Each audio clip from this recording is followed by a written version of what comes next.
My name is Linda Johnson. I'm 38 years old and work as an accounting consultant based in Chicago. I've just landed at O'Hare International Airport, feeling the air of my hometown on my skin for the first time in 6 months. Having completed a long overseas business trip, I'm filled with a mix of relief at finally being able to return to my family and anxiety about what I'm about to see.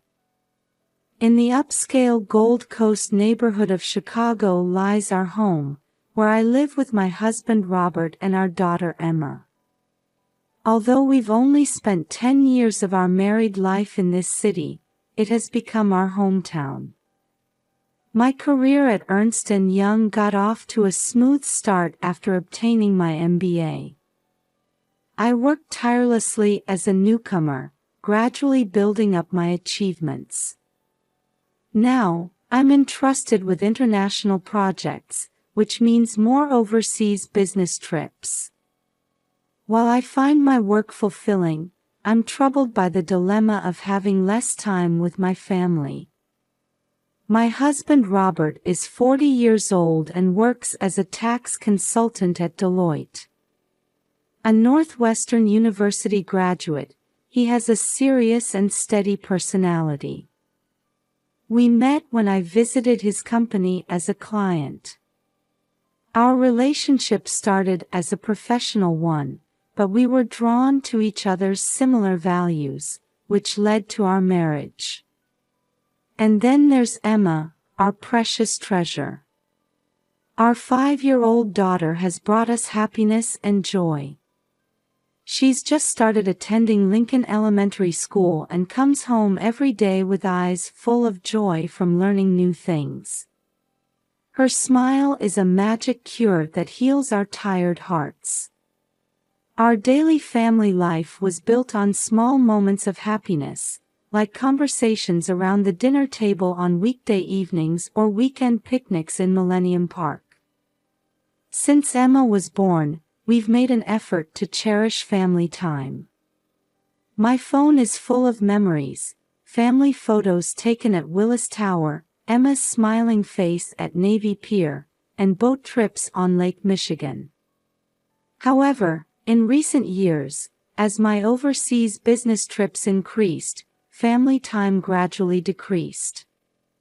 At first, they were short trips, but now longer ones like this recent 6-month stay are becoming more common. Robert has been understanding, but every time I see Emma's lonely expression, my heart aches. During this 6-month trip, communication with my family didn't go as well as I'd hoped. Due to time zone differences and busy schedules, even my time to talk with Emma was limited. In the last month, there was hardly any contact from Robert. As I climb into an Uber and rush home, my heart is filled with both love for my family and anxiety that something might have happened.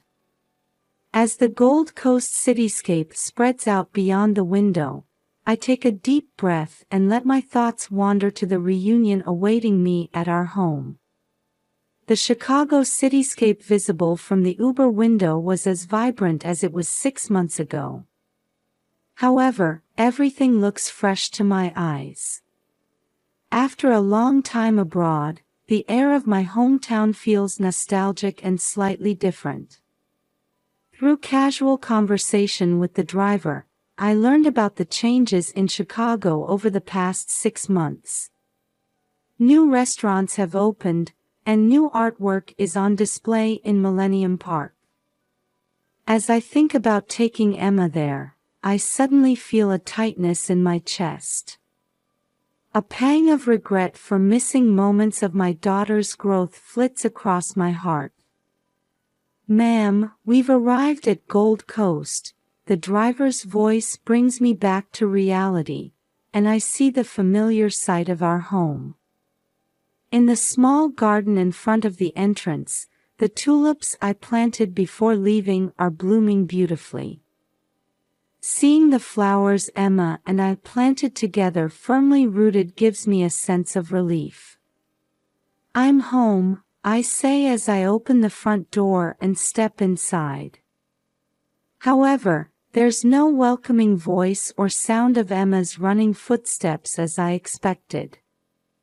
The house is eerily quiet, feeling somehow lifeless. Robert? Emma? I call out, but there's no response. Anxiety spreads in my chest. As I step into the living room, I find toys scattered about and dust settled everywhere. I wonder why Robert, who's usually so clean, hasn't tidied up. Heading to the kitchen, I find a mountain of dishes piled in the sink and the smell of garbage lingering. Opening the refrigerator, it's almost empty, with mold growing on the few remaining food items. What on earth happened? I mutter under my breath as I head upstairs. With each step, my heartbeat quickens.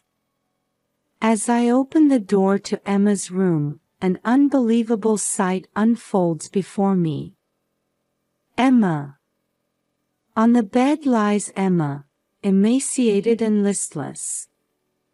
Her cheeks are sunken, there are dark circles under her eyes, and her skin has turned pale. When I call out to her, Emma opens her eyes slightly and says in a faint voice, "Mommy, I'm hungry." Those words make my heart feel like it's about to burst. I quickly lift Emma up, shocked by how light she feels. Her body is nothing but skin and bones.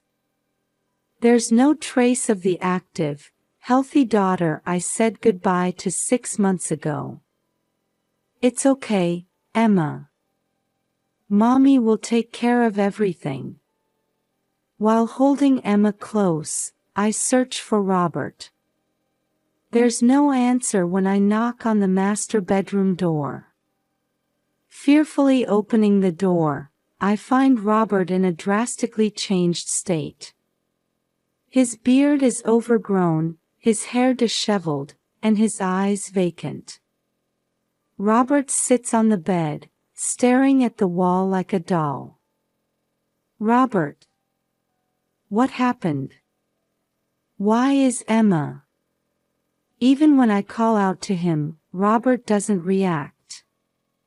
He just repeats in a faint voice. Ashley. Why? Why did you leave me? Ashley.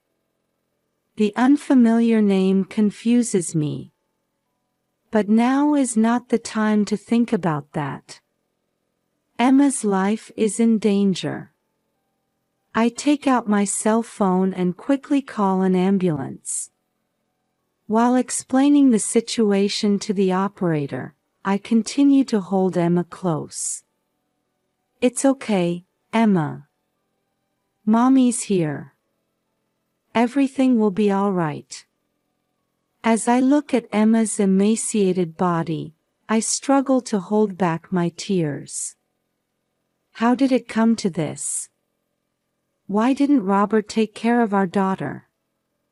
Who is Ashley? Questions and regrets, along with anger, swirl in my mind, throwing my heart into turmoil. I begin to hear the sound of the ambulance siren approaching. I take a deep breath, facing the reality I'm about to confront and the difficulties that await. Right now, Emma is the top priority. All the truth must be uncovered later. Life can change in an instant. I was painfully aware of that reality. As the ambulance siren wailed, I rushed to the entrance, still holding Emma. The paramedics quickly assessed Emma's condition and placed her on a stretcher. During this time, I explained Robert's situation as well.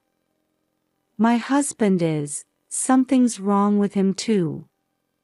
He's not responding.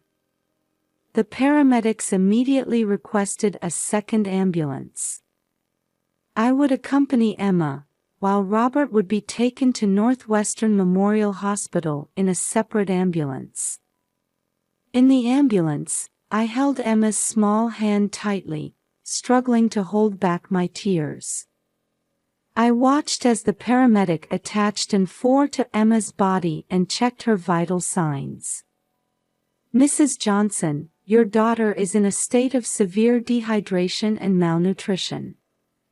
We need to start treatment immediately." I could only nod silently at the paramedic's words. Upon arrival at the hospital, Emma was immediately taken to the pediatric intensive care unit, while Robert was taken to a protective room in the psychiatric ward. As I watched over Emma's treatment, I explained the situation to the doctors. When I returned from a 6-month overseas business trip, I found them in this condition. Dr. Sarah Thompson, Emma's attending physician, listened to my story seriously. "Mrs. Johnson, Emma's condition is serious, but there's a chance for recovery with proper treatment. She'll need to be hospitalized for a while, but we'll do our best."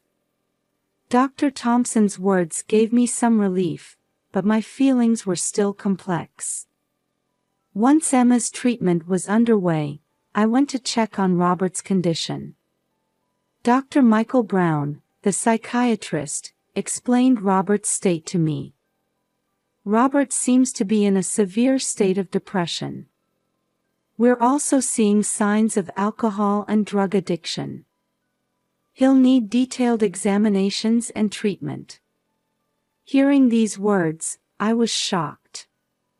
I never imagined Robert would turn to alcohol or drugs. "Linda, I recommend contacting your family and friends for support. Don't try to handle this situation alone." Following Dr. Brown's advice, I contacted my parents and Robert's parents. Everyone was shocked and agreed to come to the hospital immediately. A few hours later, after confirming that Emma and Robert's conditions had temporarily stabilized, I decided to return home.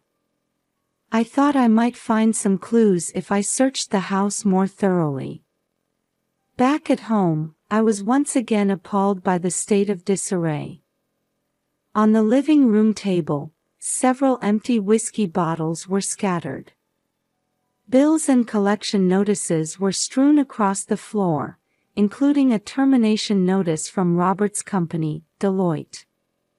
What on earth happened? With trembling hands, I picked up the documents and read through them.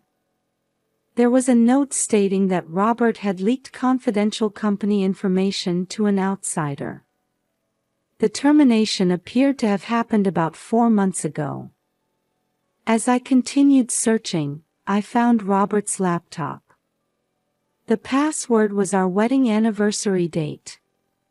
I could easily open it.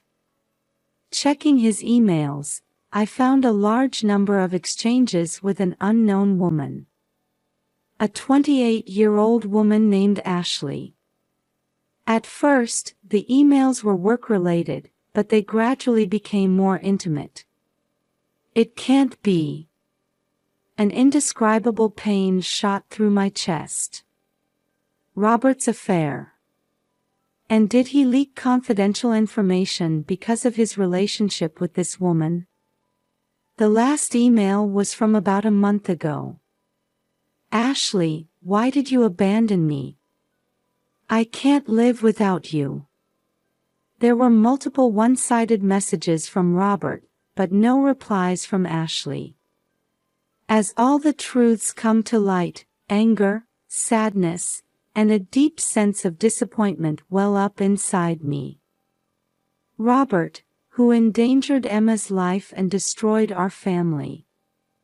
Yet, at the same time, I can't help but worry about his mental state. My cell phone rings with a call from the hospital. Emma has regained consciousness and is calling my name. I'll be right there. I hang up and take a deep breath. How should I face the difficult situation ahead? But now, I must be strong for Emma's sake. Before leaving the house, I take one last look around the living room. There are no traces of our once happy family anywhere. From now on, I'll have to rebuild everything from scratch. With that resolve, I head to the hospital. Back at the hospital, Emma had regained some of her strength. She held my hand and gave me a weak smile. While feeling relieved at her condition, the still unresolved truths weighed heavily on my heart. After Emma fell asleep, I sighed deeply in the hospital corridor. Dr. Brown, Robert's attending physician, approached me. "Linda, there's been some improvement in Robert's condition. He's shared some information with us." I leaned forward, listening intently.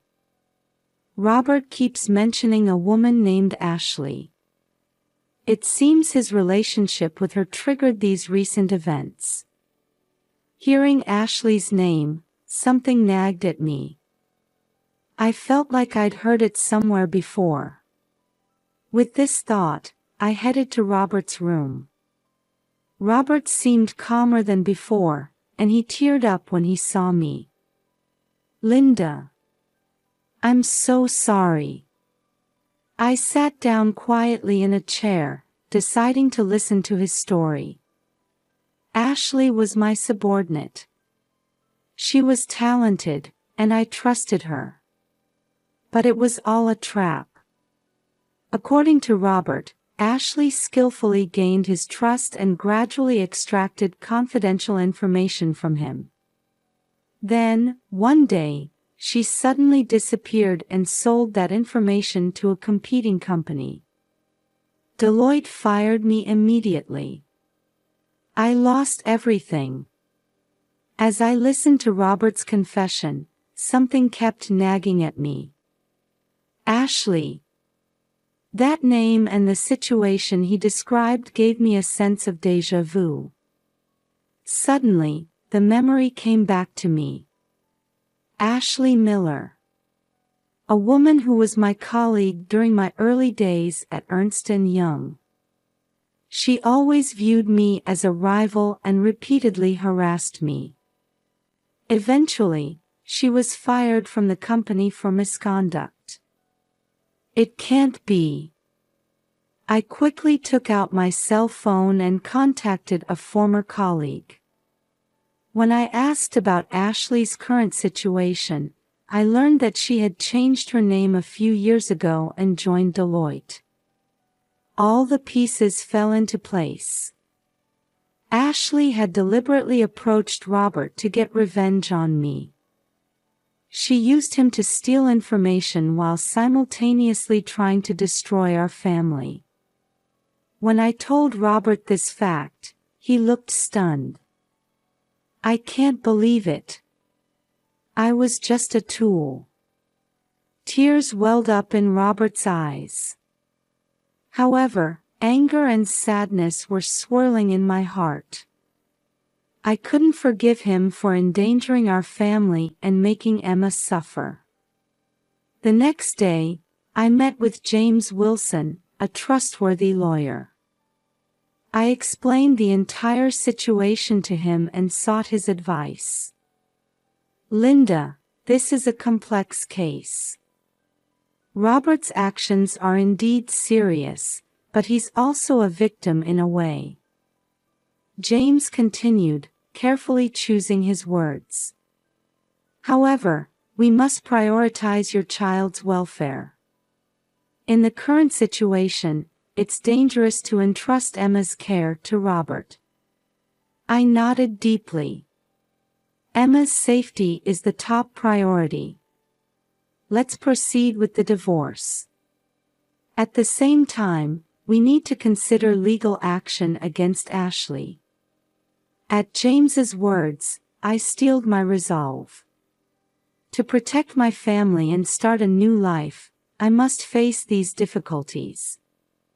Please, James. Proceed with the divorce proceedings. My voice was shaking, but my determination was firm. On the way back to the hospital, I quietly cried in the car. Memories of our once happy family flashed through my mind like a montage. But there's no going back now. When I entered Emma's hospital room, she smiled at me energetically. "Mommy, when can we go home?" "Soon, Emma. And then, we'll start a new life together." As I hugged my daughter, I made a vow in my heart. No matter what difficulties we face, I will protect Emma and make her happy. And I will walk strongly into our new life as mother and daughter. On the day of Emma's discharge, I faced Robert in the hospital corridor. His eyes were filled with remorse. "Linda, I'm truly sorry." I took a deep breath and carefully chose my words. "Robert, I understand how you feel.